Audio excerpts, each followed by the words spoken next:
Jadi kalau ingin berakhlak yang benar kepada Allah, jaga tauhid, pegang teguh akidah. Saudara-saudara kaum muslimin rahimakumullah, lawan daripada tauhid adalah kufur. Kufur bisa dua, bisa kufur iman, bisa kufur nikmat. Kufur itu sifatnya, kafir itu orangnya. Ada orang kufur iman, dan ini merusak akhlak kepada Allah subhanahu wa ta'ala. Kufur iman itu kadang-kadang bentuknya syirik, orangnya disebut musyrik. Kufur iman itu kadang-kadang bentuknya nifak, orangnya disebut munafik. Kufur iman itu kadang-kadang bentuknya riddah, orangnya disebut murtad. Ini merupakan jenis daripada kufur-kufur iman dan tergelincirnya manusia daripada akhlak kepada Allah subhanahu wa ta'ala.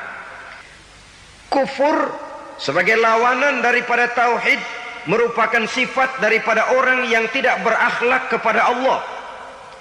Bentuknya pertama bisa syirik. Syirik itu artinya meyakini ada Tuhan lain selain daripada Allah.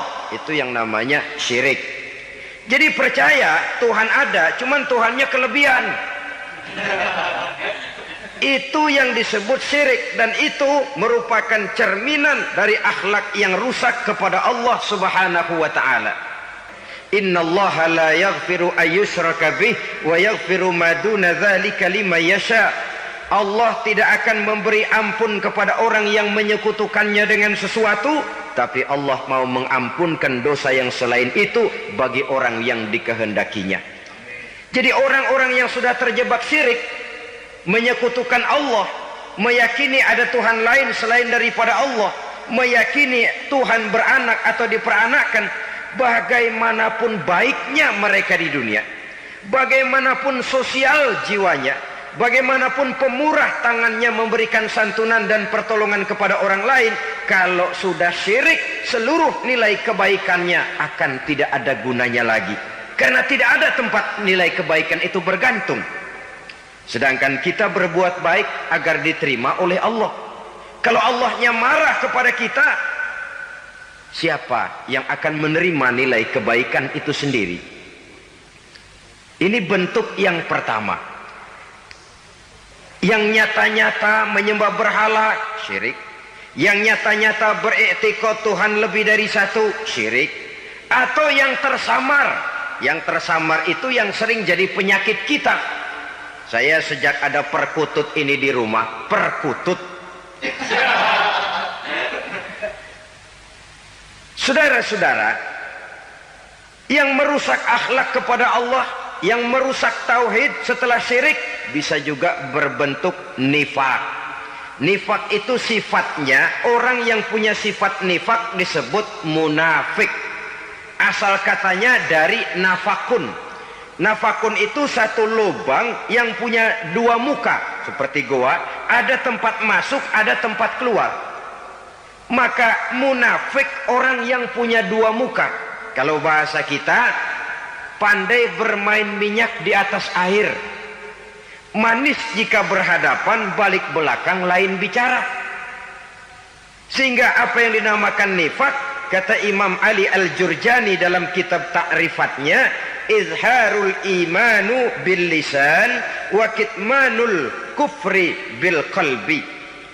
Menyatakan, menampakkan iman dengan lidahnya, tapi menyembunyikan kekafiran dalam hatinya. Dengan kata lain, lidahnya mah iman, hatinya mah kafir.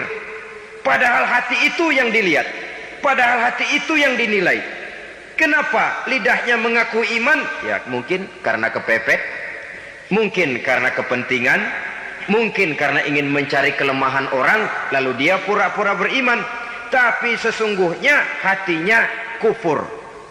Ini merupakan penyakit munafik. Dan terus terang, menghadapi orang munafik jauh lebih berat daripada menghadapi orang kafir. Kenapa? Munafik ini kan musuh dalam selimut.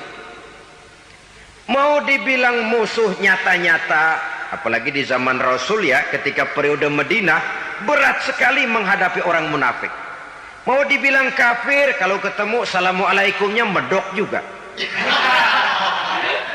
Mau dibilang mukmin, di belakang ngegerundel, nyari-nyari penyakit, nyari-nyari lantaran, mencari-cari gara-gara. Kalau kafir jelas kafirnya, kalau musyrik jelas musyriknya. Tapi munafik, di depan kita dia mengaku beriman, di belakang kita dia caci maki kita. Maka demikian rupa watak orang munafik Allah benci betul. Sampai dalam Quran orang munafik itu divonis innal munafikin fid darkil asfal minan nar. Orang-orang munafik di dasar jurang neraka yang paling bawah, keraknya neraka. Saudara-saudara kaum muslimin rahimakumullah. Sebab munafik sangat berbahaya, membahayakan umat, membahayakan agama. Di depan kita mereka ngaku pura-pura beriman. Kalau pidato luar biasa, memuji agama setinggi langit, menampakkan seolah-olah dia orang yang dekat dengan agama. Saudara-saudara, agama penting, agama mutlak. Tapi yang ngomong begitu agamanya apa? Remeng-remeng. Cuma sekedar lipstick, cuma sekedar dekorasi, cuma sekedar kamuflase. Buat ngibuli orang lain, dia mengaku beragama, mengatakan agama mutlak, menganggap agama penting, seolah-olah memperhatikan benar tentang tatanan kehidupan beragama, tapi sebenarnya di hatinya tidak lebih berkecamuk penyakit-penyakit kufur. Maka sifat munafik ini termasuk menodai tauhid, artinya merusak akhlak kita kepada Allah Subhanahu wa ta'ala. Sifat yang ketiga yang juga merusak akhlak kita kepada Allah dinamakan riddah. Riddah itu sifatnya, orang yang punya sifat riddah disebut murtad. Murtad keluar dari Islam. Keluar dari Islam tentu tadinya di dalam Islam. Oleh satu perbuatan dia bisa menjadi murtad. Misalnya tadinya dia iman benar kepada Allah, tapi melarat. Kadang-kadang sehari masak, 3 hari libur. Akhirnya oleh kesulitan ekonomi dia tidak kuat. Ada yang menawarkan kebaikan, dibawain supermi, dibawain obat-obatan, diberikan beras. Goyah imannya. Keluar dia dari Islam, ikut agama orang yang memberikan pertolongan kepadanya, memilih kesenangan sebentar dengan mengorbankan kebahagiaan yang kekal. Maka orang semacam itu riddah sifatnya, murtad orangnya, keluar dari Islam. Dan yang menyebabkan kita murtad bukan cuma orang nyata-nyata memproklamirkan diri keluar dari Islam tapi lalu mengikuti agama orang lain, bukan cuma itu. Mengakui ada Rasul lagi sesudah Nabi Muhammad bisa menyebabkan kita murtad. Mengingkari nikmat Allah bisa menyebabkan kita murtad. Meyakini semua agama benar bisa menyebabkan orang menjadi murtad. Meragukan kesempurnaan dan kelengkapan Al-Quran bisa menyebabkan orang jadi murtad. Mengingkari sunnah bisa menyebabkan orang menjadi murtad. Banyak hal-hal yang bisa mendatangkan penyakit riddah dan membuat pelakunya menjadi murtad. Dan ini menodai akhlak kita kepada Allah Subhanahu wa ta'ala. Itu tadi kufur iman, saudara-saudara. Nyata-nyata mengingkari Allah, baik dalam bentuk syirik, nifak, ataupun riddah. Kufur yang kedua dinamakan kufur nikmat. Apa itu kufur nikmat? Sitru nikmatil mun'im au ya'malu fi mukhalafatil mun'im. Menutup-nutup nikmat Allah, atau melakukan perbuatan yang menentang, bertentangan dengan kehendak yang memberikan nikmat. Jadi kufur nikmat pertama, nutup-nutupin Tuhan. Tuhan jalingin. Duit lu banyak amat, dari mana? Gua kerja. Lalu kerjanya nomor 1. Orang yang berakhlak kepada Allah, dia akan menjawab, kamu uangnya kok banyak dari mana? Rezeki dari Allah. Caranya, saya kerja. Kerja itu cara, rezeki itu dari Allah datangnya. Bukankah di zaman sekarang kita sering terpeleset? Ini merupakan cerminan dari rapuhnya akhlak kita kepada Allah Subhanahu wa ta'ala. Karena usaha saya memang, karena saya peras keringat banting tulang, tentu. Tapi sadarkah kita bahwa sepanjang yang bisa kita lakukan cuma berusaha, peras keringat banting tulang, pergi pagi pulang sore? Tapi bisakah kita memastikan hasil usaha kita? Apalagi yang paling dekat, misalnya saja yang sungguh-sungguh di luar jangkauan kemampuan kita, soal rezeki, soal jodoh, soal maut. Kitakah yang mengatur? Kitakah yang menentukan? Subhanallah. Manusia sungguh tidak berdaya menghadapi 3 hal paling pokok ini. Rezeki, kita cuma bekerja. Kitakah yang menentukan? Tidak. Kita berusaha saja, rezeki belum pasti dapat. Apalagi kalau kita tidak berusaha. Jangan terjebak dalam fatalisme. Belum perang udah nyerah. Emang dasar rezeki datangnya dari Tuhan, nggak usah kerja, dan ntar juga kalau dia datang. Dari mana datangnya? Kerja saja belum tentu dapat rezeki, apalagi kalau tidak kerja. Yang jelas usaha perlu kepastian, itu urusan Allah. Ini akhlak kepada Allah Subhanahu wa ta'ala. Jodoh juga begitu. Kita berusaha, kita berupaya, Allah menghendaki lain jadinya. Maut juga begitu. Siapa sih yang pengen ngadepi maut? Siapa sih yang pengen mati? Siapa sih yang pengen ketemu malaikat Israel? Tidak seorang pun kalau ditanya, kecuali mereka yang putus asa ya. Kalau otaknya masih normal, mau mati mesti belakangan dulu udah dikit.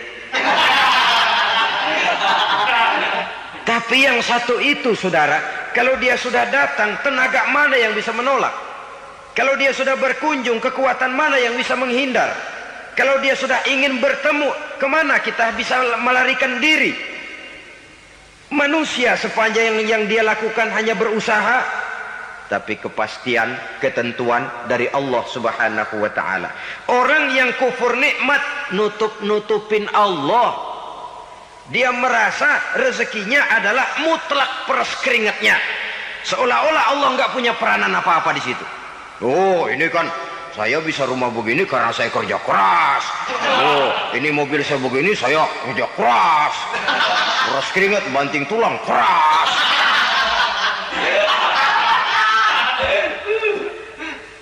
Saudara-saudara kaum muslimin rahimakumullah. Jadi menutup-nutupi Allah.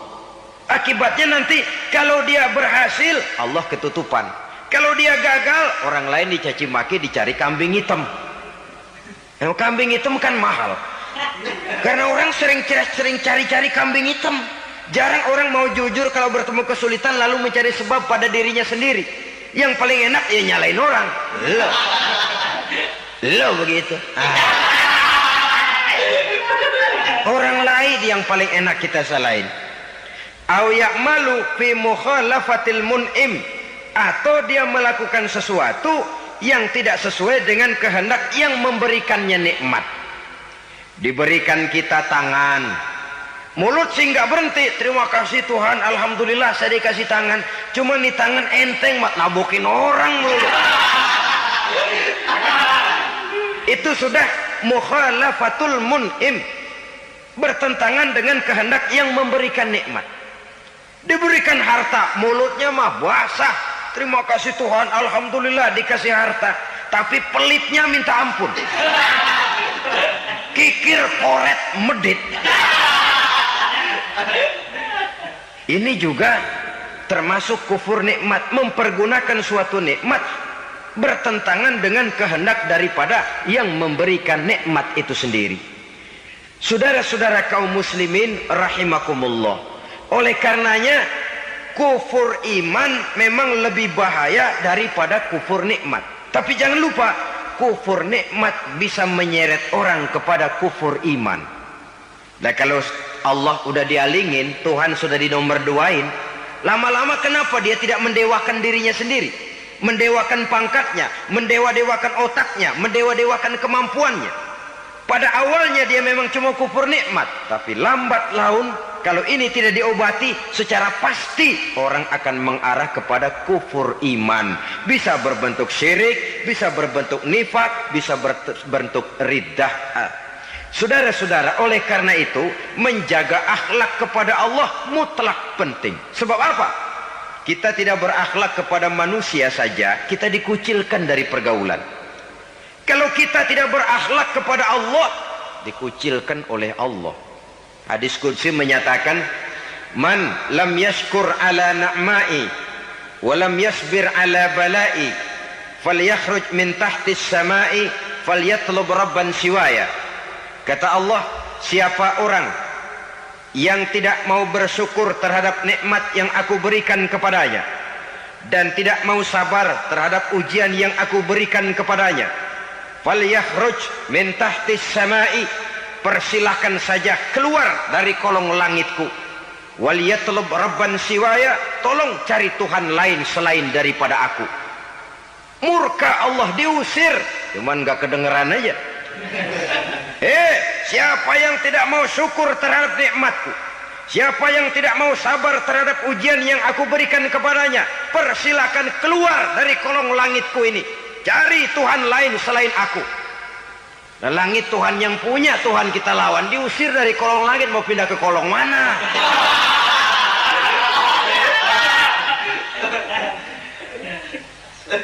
Jadi jangan merasa kufur nikmat kan enteng. Iya, kelihatannya begitu, tidak sebahaya kufur iman. Tapi kufur nikmat ini merupakan anak tangga yang kalau kita sudah mulai naik, kita akan naik terus sampai kepada tingkat di mana kita mengalami kufur iman. Kalau sudah ke sana, maka akhlak kita kepada Allah terkenalah erosi, terkena polusi, hancur akhlak kepada Allah, dan itulah sumber kesengsaraan abadi.